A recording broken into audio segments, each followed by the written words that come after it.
का समय शुरू हो चुका है और कल हम लोगों ने बॉडी लैंग्वेज देखा था, शरीर की भाषा, जिसको कि हम लोग नॉन वर्बल लैंग्वेज बोले थे। आज हम लोग एक और विषय जो कि बहुत महत्वपूर्ण है, टेम्परामेंट। टेम्परामेंट कहने से हम लोगों के दिमाग में एक शब्द आता है हिंदी में, स्वभाव या हमारा मिजाज, है ना। ये स्वभाव और मिजाज बहुत कुछ हमारे आंतरिक भावनाओं को दर्शाता है ना। ये हमारा आंतरिक भावनाओं को दर्शाता है और टेम्परामेंट को कहा जाता है कि कॉम्बिनेशन है, माने एक संयुक्त प्रभाव है आपके शरीर का, मन का और मोरल कैरेक्टर का, है ना। चरित्र का क्वालिटी, आपके मन का क्वालिटी और आपके शरीर के क्वालिटी का जो प्रतिबिंब के रूप में एकत्रित होकर के दिखाई पड़ता है, वो हम लोगों का स्वभाव बनता है ना। ये तीनों मिल करके चरित्र, शरीर, मन, है ना, ये तीनों का जो है वो कैरेक्टर मिल करके आपका टेम्परामेंट बनता है।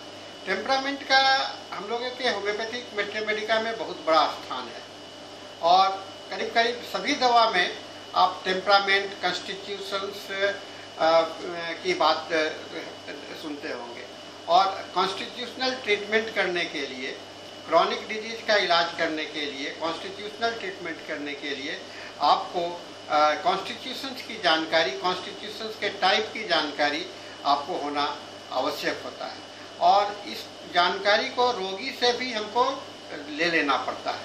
तो इसके लिए हमको टेम्परामेंट के विषय में जानकारी प्राप्त करने का मैं आज इस पर कुछ जो आपका स्वभाव है उसका क्या डिस्पोजिशन हो सकता है, क्या कारण हो सकता है, व्यक्ति के अंदर में ये कैसे बदलता है, कि किस विशेष परिस्थिति में या सामान्य परिस्थिति में स्वभाव कैसा रहता है, ये हम लोग देखते हैं। देखिए, मुख्यतः स्वभाव जो है सो स्थायित्व होता है। कॉन्स्टिट्यूशन में भी स्थायी होता है, टेम्परामेंट में भी स्थायी होता है, लेकिन जो मूड होता है वो फ्लक्चुएट करता है समय के अनुसार, परिस्थिति के अनुसार। आप कभी खुश होते हो, मन होते हो, लेकिन स्वभाव खुश रहने पर भी वही रहेगा, दुखी रहने पर भी स्वभाव का बेसिक बदलाव नहीं आता है। तो हम लोगों को आज इस टेम्परामेंट विषय को समझने का प्रयास करना है। और मैं बताऊं, टेम्परामेंट के विषय में अध्ययन जो है सो बहुत ही पुराना है, नया नहीं है। और हिप्पोक्रेट्स ने 400 BC में पहले शरीर के चार कारणों को कहा कि ये टेम्परामेंट का आधार है, माने हमारे स्वभाव जो है सो 4 बातों पर निर्भर करता है। ये हिप्पोक्रेटिक बहुत ही पुराना ख्यालात है, जिसमें कि 4 में आता है रक्त, हमारा ब्लड होता है, हमारा खखार होता है, हमारा पित्त होता है और एक ब्लैक बाइल करते हैं, यानी कि blood, flame, yellow Biles and black Biles. ये चारों मिलकर के हमारा जो है सो टेम्परामेंट का प्रभाव करता है। अगर आपके शरीर में रक्त ज़्यादा है, आपके शरीर में खखार कम है और अगर वो उसकी स्थिति बनी रहती है, ये रक्त की स्थिति, फ्लेम की स्थिति, बाइल की स्थिति हम लोगों के शरीर में बनी रहती है। बंद करो लाइन कर दिया, ठीक है, बनी रहती है और इस चीज़ को हम लोगों को दिमाग में रखना है। तो इम्बैलेंस जो है, इसके कारण ये अगर ह्यूमन में ये चारों में जो इम्बैलेंस होता है वो डिस्क्रेसिया, यानी कि रोग होने के कारण, ये हिप्पोक्रेट्स ने बताया कि ये डिस्क्रेसिया जो है सो ये चारों मिलकर के जो इम्बैलेंस क्रिएट करता है वह रोग का कारण होता है। गैलेन, जो कि बहुत ही महत्वपूर्ण, बहुत ही लोकप्रिय चिकित्सक हुआ करते थे और 130 से 200 AD में वो थे, उन्होंने इसे बॉडीली डिस्पोजिशंस कहा, माने शरीर का स्वभाव, है ना। ये बात हिप्पोक्रेट्स ने कहा, 4 ह्यूमर्स कहा और इसने गैलेन ने कहा शरीर का डिस्पोजिशंस, बॉडीली डिस्पोजिशन, जो मनुष्य के ससेप्टिबिलिटी को निर्धारित करता है, माने किस रोग के प्रति आप हो जाएगा, कि आपको कौन सा रोग हो जाएगा, उस ससेप्टिबिलिटी को प्रभावित करता है और वह आपके बिहेवियर को भी प्रभावित करता है और आपके इमोशनल इंक्लिनेशन रिलेशंस को भी प्रभावित करता है। तो ये गैलन का टेम्परामेंट है, हिप्पोक्रेट्स के समय से शुरू हुआ था और गैलन के टेम्परामेंट के साथ में ऐसा चलता रहा था। फिर बाद में चल करके जो नए अनुसंधान हुए तो इसमें लोगों ने इसका एक और भी क्लासिफिकेशंस करना शुरू किया और इस क्लासिफिकेशंस में कई एक शब्द जो आए, जो आप रिपर्टरी में मैथमेटिका में आप देखते होंगे, वो सभी चीज आपके स्वभाव से ही जुड़ा हुआ है ना। जैसे सैंग्विनाइन टेम्परामेंट, सैंग्विनाइन टेम्परामेंट कहने का मतलब होता है खुशी, और आपके रक्त को निर्धारित करता है, आपके खुशी को और आपके रक्त को निर्धारित करता है। आपके चिंता, यानी आपके अंदर में चिंता है तो उसको फ्लेगमेटिक टेम्परामेंट कहते हैं। कंटेम्पलेटिव है, चिंता भरा हुआ है, और ये माने कफ बनना जो है।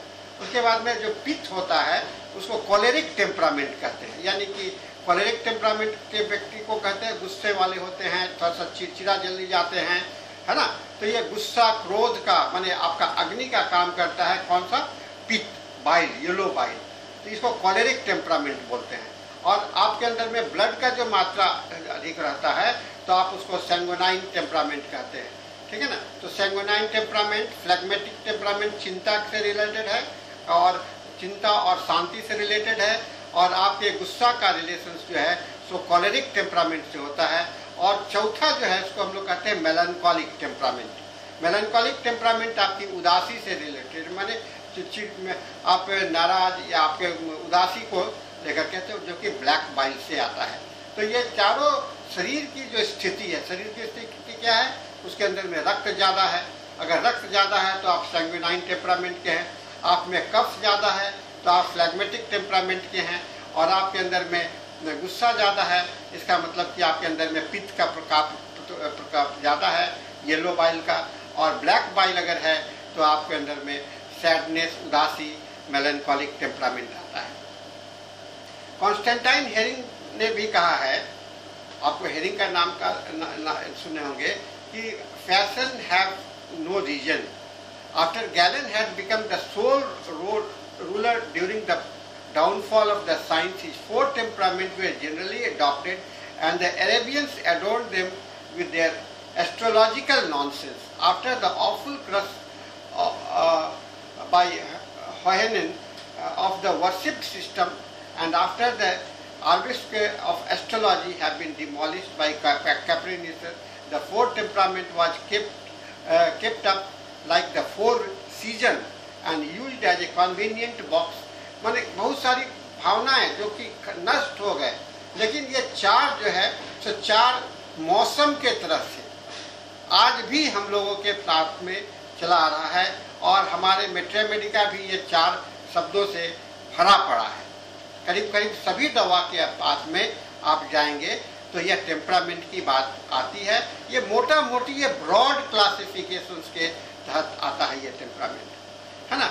अब आधुनिक थ्योरी जो है, आधुनिक थ्योरी में आपको चार भाग में बटा गया। एक इमोशनल अनस्टेबल न्यूरोटिक, माने कि जो भावना पर जो ज़्यादा रहते हैं, भावनात्मक व्यक्ति होते हैं, उनमें अनस्टेबिलिटी माने स्थिरता नहीं होती है, और वो न्यूरोटिक नेचर के होते हैं।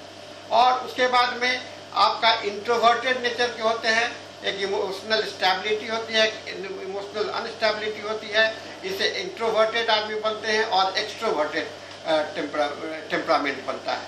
और ये चारों फिर जा करके फिर वहीं पर देखिएगा, इमोशनली अनस्टेबिलिटी में Moody, anxious, rigid, sober, pessimistic, reserve, unsocial, quite, ये आपको इमोशनल अनस्टेबिलिटी में आएगा। ये टची होंगे, रेस्टलेस होंगे, एग्रेसिव होंगे, excitable, changeable, impulsive, optimistic. Extroverted क्या होगा, ये सोशियलिटी होंगे, बाहर जाना चाहेंगे, घूमना चाहेंगे, रिस्पॉन्स जल्दी करेंगे, और लाइवली होंगे, केयर फ्री होंगे, लीडरशिप इनके अंदर में आता है। इंट्रोवर्टेड में जो होते हैं वो passive, careful, thoughtful, peaceful, controlled, reliable, और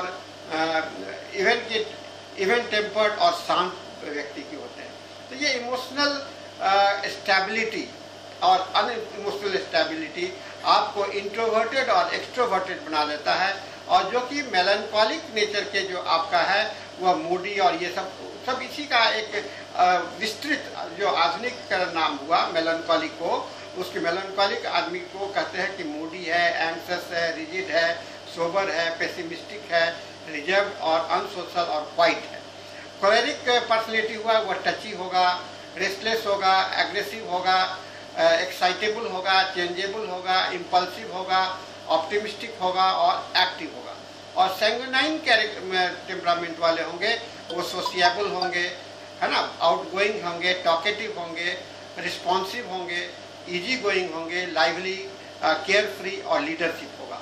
और जो फ्लेगमेटिक टेम्परामेंट वाले होंगे वह passive, careful, thoughtful, peaceful, controlled, reliable और इवेंट टेम्परामेंट काम देखे जाते हैं।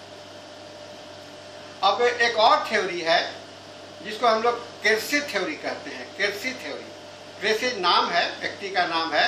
इसमें भी चार प्रकार के टेम्परामेंट बताए गए। कहा कि एक गार्जियन का एक रोल, एक व्यक्ति होता है जो कि अपना गार्जियन का रोल होता है। तो जैसे कि आप मदर टेरेसा का रोल देखते हैं, हैनीमैन का रोल देखते हैं, ये सब आपको गार्जियन का रोल है। एक होता है आदर्शवादी होते हैं, आइडियलिस्टिक, है ना, आदर्शवादी, जैसे महात्मा गांधी हो गए, ये आपका इसी तरह के व्यक्ति जो होते हैं आदर्श का है, उनके साथ में आइडियोलॉजी ज़्यादा होता है, सिद्धांत ज़्यादा होता है। उसको एक रैशनल होता है, माने कि उसका तर्क के साथ में चलते हैं। जैसे आइंस्टाइन साइंटिस्ट टाइप के व्यक्ति होते हैं, वह आइंस्टाइन रैशनल व्यक्ति होंगे। और एक होता है आर्टिसियंस, माने आर्टिस्ट टाइप का, उसको म्यूजिक से प्रेम होगा, संगीत से प्रेम होगा, उसको बहुत सारे चीज़ों से उनको लगाव होगा। तो ये जो है सो इम्पॉर्टेंट अंडरस्टैंडिंग हम लोगों को गार्जियन, रैशनल, आइडियलिस्टिक और आर्टिसन, ये केर्सी थ्योरी के हिसाब से हमारा टेम्परामेंट्स है। उसके बाद में कहते हैं ये चारों का जो पर्सनैलिटी है, चेहरा आपको दिखलाई पड़ेगा, है ना। चारों का चेहरे को आप समझ सकते हैं। आपके जो गार्जियन नेचर के होंगे, हैनीमैन टाइप के ज़्यादा होंगे, देखेंगे कि उसका पर्सनैलिटी बड़ा एक लगता है कि वही उनके ही ऊपर में दुनिया चल रहा है ना। वही संभालने के लिए सारे चीज़ को केयर करना, दूसरे का देखना कि तो ये लोग काफ़ी सेंसिटिव व्यक्ति होते हैं। रैशनल जो होते हैं वह दोनों तरफ के होते हैं, और आइडियलिस्टिक एक बात पर टिके हुए होते हैं, है ना। सत्य ही सत्य है ना, बस एक ही पॉइंट पर उनका आइडियलिस्टिक होंगे। और आर्टिसंस जो होंगे सो उसके अंदर में मन का बहुत सारा बहाव होगा, बहुत सारा कल्पना शक्ति बहुत ज़्यादा होंगे, ऐसे आर्टिसंस व्यक्ति होंगे। तो ये सब हम लोगों को समझना होगा। आइए फिर थोड़ा सा हम लोग एक एक टेम्परामेंट को देखें। सैंग्विनाइन टेम्परामेंट, सैंग्विनाइन टेम्परामेंट आप मैथमेटिका में पढ़ते हैं। ये हैप्पी गो लकी, माने खुश रहे, खुश रखो सब कोई को। सोशल बटरफ्लाई, ये समाज में इधर उधर भटकने वाले, इसको हम लोग कहते हैं सोशल बटरफ्लाई कहते हैं। ये काफ़ी ऑप्टिमिस्टिक होते हैं, कॉन्फिडेंट होते हैं, स्पॉन्टेनियस होते हैं और डे ड्रीमिंग इनमें रहता है। ये एक्सट्रोवर्टेड होते हैं और लाइफ को इंजॉय करते हैं, क्योंकि इनके पास में रक्त है। ये इंजॉइंग टाइप के पर्सनैलिटी है, हैप्पी गो लकी टाइप के पर्सन्स हैं। ये काफ़ी खुश मिजाज के, हमेशा इनको खुश देखिएगा। आपके क्लिनिक में भी रोगी ऐसे आते हैं जो कि आपको काफ़ी खुश मिजाज के होंगे, तो वो आपको इस बात का जानकारी होगा। वीकनेसेस, और इस सैंग्विनाइन कैरेक्टर का वीकनेसेस क्या है? ये वैनिटी होगा, सेल्फ कॉम्प्लेंसी होगा, इम्पल्सिव होंगे, सुपरफिशियलिटी होगी, इंस्टेबिलिटी होगा, इंक्लिनेशंस टू फिल्ट्रेशंस होगा, और जेलेसी और इन्वे इनके अंदर में ये इनकी कमजोरियां हैं। कॉलेरिक टेम्परामेंट का अच्छाइयाँ क्या है? दुनिया ही मेरा रास्ता है या ना है। Leadership, decisive, strong willed, confident और फास्टिडियस, ये कॉलेरिक टेम्परामेंट के वाले होंगे। इनका कमजोरी क्या है? ये बड़ी जल्दी गुस्सा हो जाते हैं, सुपीरियरिटी कॉम्प्लेक्स होगा, कैनॉट बियर कॉन्ट्रडिक्शंस, डिसाइडफुल होते हैं, हाइपोक्रेसी टाइप के होते हैं, और लैक ऑफ सिंपैथी होता है, और इसमें इमोशंस की कमी होती है। फिर मेलांकोलिक टेम्परामेंट, ये वीपिंग ऑफ द हार्ट होते हैं, है ना, काफ़ी टैलेंटेड होते हैं, है ना, सेंसिटिव होते हैं, ये रिजर्व होते हैं, सोचने वाले होते हैं और सेल्फ सैक्रिफाइसिंग होते हैं और रिस्पॉन्सिबल और ट्रस्टवर्दी होते हैं। Melancholic temperament. इनका वीकनेसेस क्या है? ये चिंता में डूबे रहते हैं, उससे डिप्रेशन में चले जा सकते हैं, अंडर यूटिलाइज, अपने टैलेंट का पूरा यूज नहीं कर पाते हैं और इनमें असर्टिवनेस नहीं होता है, किसी बात पर अड़ने की बात नहीं होती है, ये क्षमा नहीं कर सकते हैं ये व्यक्ति, और ये ओवर सेंसिटिव हुआ करते हैं। और नेक्स्ट आता है फ्लैग्मेटिक, है ना। इनको ये बहुत ही वेल बैलेंस्ड होता है, कोई चीज़ इनको भटका नहीं सकता है, इसको परिवर्तन नहीं ला सकता है। और लाइफ के प्रति ये कॉन्सिस्टेंट होते हैं, डिपेंडेबल होते हैं और कंपोज इनका जो है सो स्थिरता काफ़ी होता है, संतुष्ट व्यक्ति टाइप के व्यक्ति होते हैं। इनकी कमजोरियाँ क्या है? ये बड़ा लेजी होते हैं, है ना, नेग्लेक्ट, ड्यूटी को नेग्लेक्ट करते हैं, इंडिसिसिव होते हैं, इनके पास में इच्छा ज़्यादा नहीं होता है और ये ऑब्जर्वर के रूप में खाली देखना चाहते हैं। इसमें 3 जो है, सैंग्विनाइन, एक्सट्रोवर्टेड, ऑब्स्टिमेटिक एंड टॉकरर। फिर कॉलेरिक हो गया एक्सट्रोवर्टेड, ऑब्स्टिमेटिक एंड डूअर। मेलनकॉलिक हो गया इंट्रोवर्टेड, पेसिमिस्टिक एंड थिंकर। और फ्लेगमेटिक हो गया इंट्रोवर्टेड, पेसिमिस्टिक एंड वॉचर। तो टॉकर, डूअर और थिंकर और वॉचर। टॉकर मतलब बात करने वाला, कॉलेरिक काम करने वाला, मेलनकॉलिक सोचने वाला और फ्लेगमेटिक देखने वाला। ये 4 से आप पहचान सकते हो। तो ये आपका जो देखेंगे। फिर आप देखेंगे कॉलेरिक जो पेशेंट होंगे वो काफ़ी हॉट प्रकृति के होते हैं, है ना। और ये इसके अंदर में कॉलेरिक में हॉट प्रकृति होगा और फ्लेगमेटिक में मॉइस्ट होगा, उनको ठंडा जल्दी लग जाता है। कॉलेरिक पेशेंट को हॉट पेशेंट कहलाते हैं, फ्लेगमेटिक जो है सो कोल्ड पेशेंट होते हैं। और सैंग्विनाइन और मेलनकॉली पेशेंट होंगे वह बीच बीच के होते हैं, जो कि स्प्रिंग का मौसम हुआ, ऑटम का मौसम हुआ, उस समय में ज़्यादा ये स्वस्थ रहते हैं। इसके अलावा भी बहुत सारे टेम्परामेंट हमारे होम्योपैथिक लिटरेचर में है, जिसमें एक कहते हैं नर्वस टेम्परामेंट, है ना। नर्वस टेम्परामेंट, नर्वस टेम्परामेंट का अर्थ हो गया एक्साइटेबल, स्टूडियस, काफ़ी ग्रेटली ससेप्टेबल, मेंटल इंप्रेशंस होता है, बाइपोलर मूड होता है, भटकने वाला, और जल्दी चौंक जाते हैं, जिटरी टाइप के होते हैं। ये नर्वस टेम्परामेंट। एक और आपका मैथमेटिका में मिलता है लिम्फेटिक टेम्परामेंट, है ना। लिम्फेटिक टेम्परामेंट ये बड़ा स्लो टाइप के होते हैं, वाइटल फोर्स फंक्शनिंग इनका स्लो होता है और ये हवा और काफ़ी माने डिपेंडेंट होते हैं बाहरी वातावरण के पर। इसको हम लोग lymphatic temperament type of the व्यक्ति कहते हैं। एक आता है बिलियस टेम्परामेंट, है ना। बिलियस आपके रिपोर्ट में सब मैथमेटिका में सारे रूब्रिक्स दिए हुए हैं। बीटर, इल ह्यूमर्ड, चिड़चिड़ा मिजाज होगा, नाराज जल्दी हो जाते हैं, असंतुष्ट व्यक्ति होते हैं, बाइल से इनका जुड़ा हुआ होता है और खास करके नक्सभूमिका टाइप के पर्सनैलिटी होते हैं ये बिलियस टेम्परामेंट। अब आप कहेंगे कि कौन सा टेम्परामेंट अच्छा है, कौन सा टेम्परामेंट खराब है। तो कोई भी टेम्परामेंट अच्छा नहीं है और कोई भी खराब नहीं है, दोनों में अच्छाइयाँ हैं और बुराइयाँ हैं, और दोनों में सभी में कुछ शक्ति है और कुछ उनका कमजोरी है।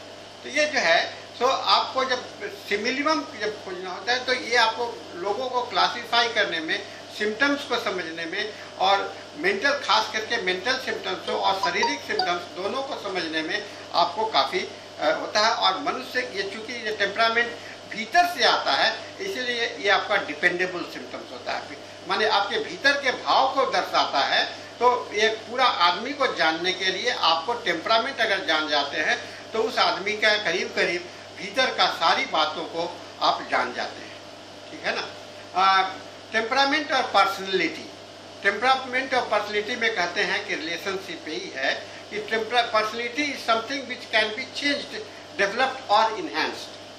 पर्सनैलिटी को बदला जा सकता है, temperament is the real me, है ना, और ये कांस्टेंट होता है। अगर आप चेंज भी हो जाओगे तो टेम्परामेंट वही रहेगा, ठीक है ना। तो ये रिलेशनशिप क्या है पर टेम्परामेंट पे, टेम्परामेंट एक स्थायी टाइप का चीज होता है जो बनावट होता है। जब तक भीतर का बनावट में परिवर्तन नहीं होगा तब तक आपका टेम्परामेंट नहीं बदलेगा, और चूंकि भीतर का बनावट में परिवर्तन नहीं हो सकता है इसीलिए टेम्परामेंट जल्दी नहीं बदलता है।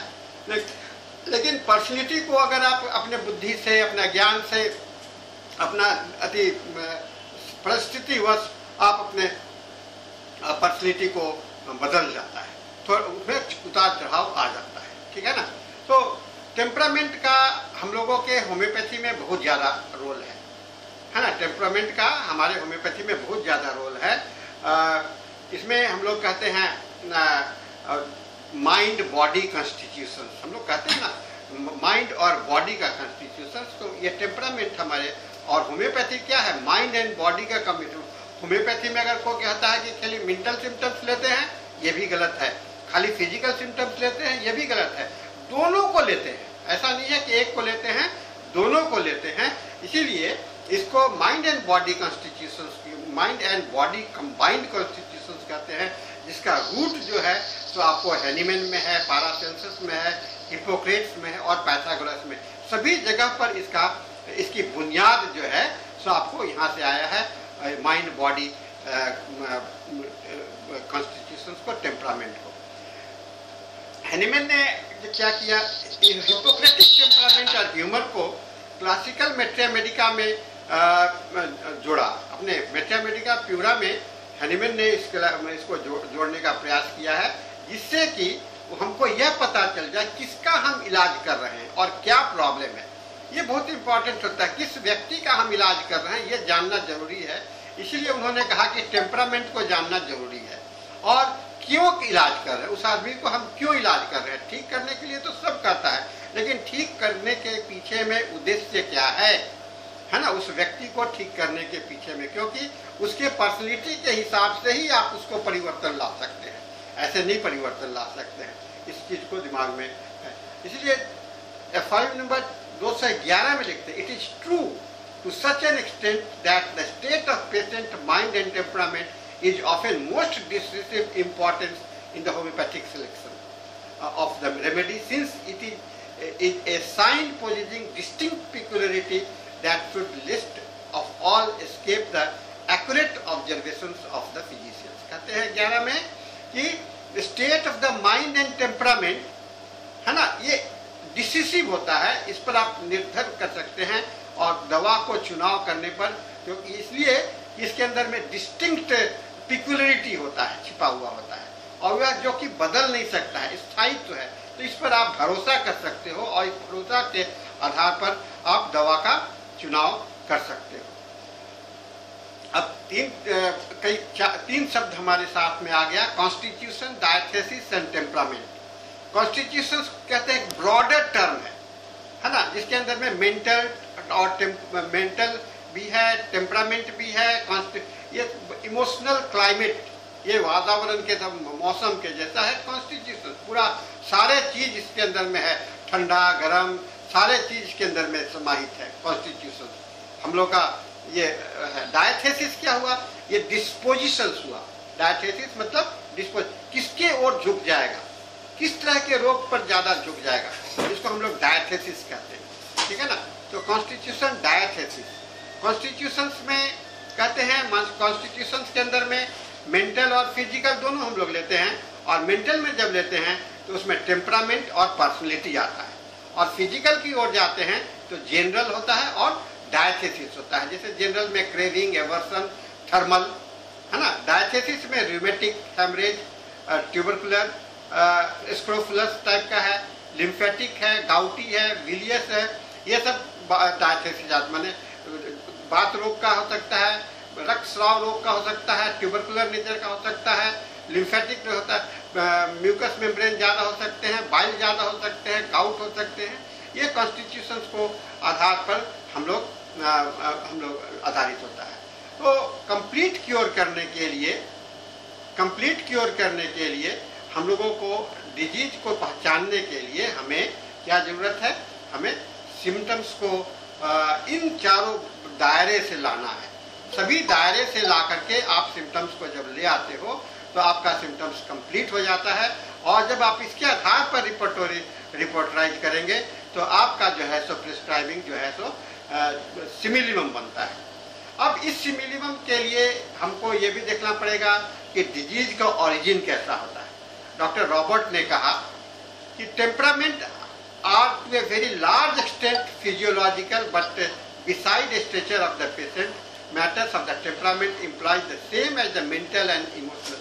डॉक्टर रॉबर्ट ने कहा कि बहुत बड़ा क्षेत्र है आपके फिजियोलॉजी का, और फिजियोलॉजी आदमी का जो है, मनुष्य का जो फिजियोलॉजी होता है वह माइंड और इमोशंस पर, मेंटल सिम्टम्स और इमोशनल टेंडेंसी पर होता है। और इसी बात को डॉक्टर एलन ने कहा कि हम लोग टेम्परामेंट को स्टडी करके पिक्यूलियर टेम्परामेंट के पास में जाते हैं, जिससे कि हम किसी fixed nature of the disease हमको समझना पड़ेगा।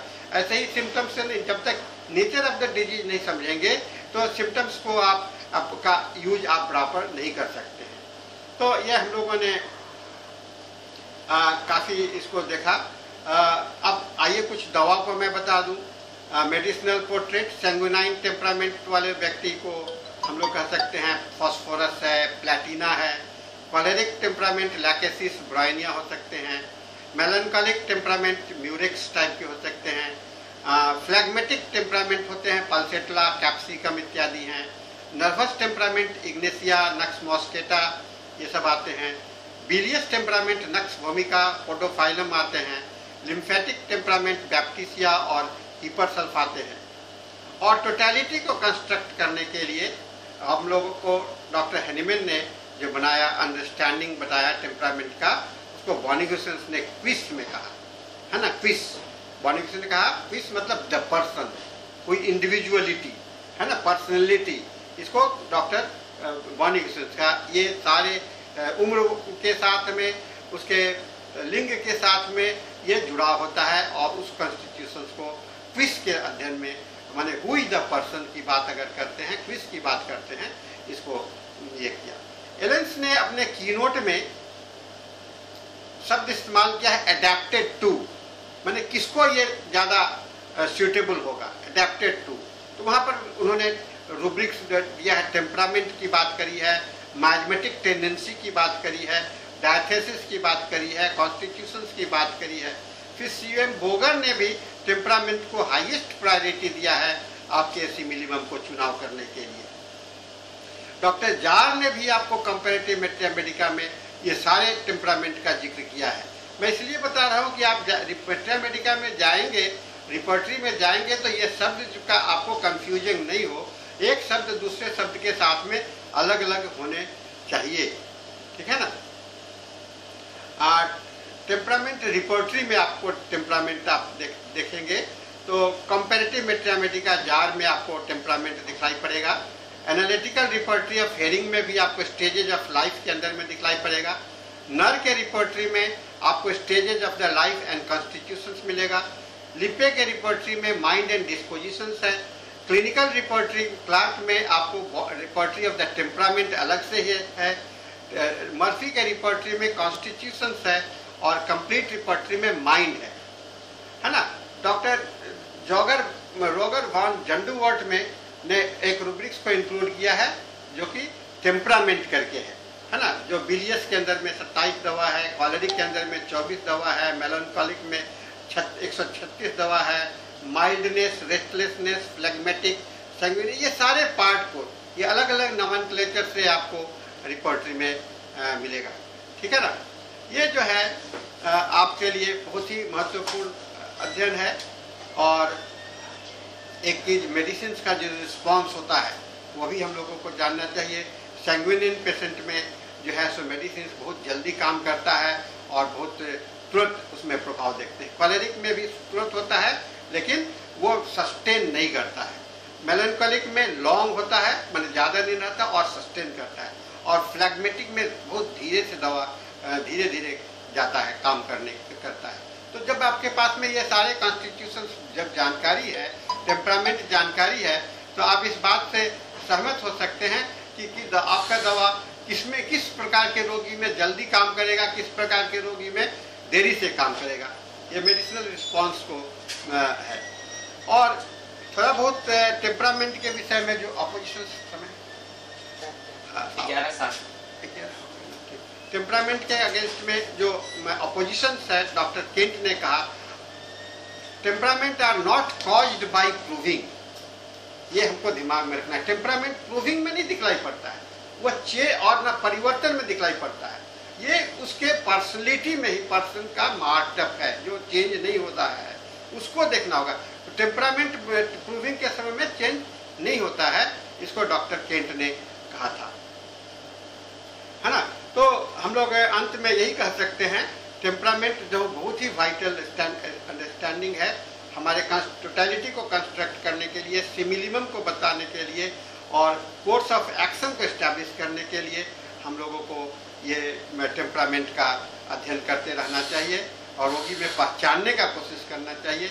जो मोटा मोटी जो हम लोगों ने क्लासिफिकेशंस किया है, मोटा मोटी जो क्लासिफिकेशंस किया है उसको हम लोगों को दिमाग में रखना है।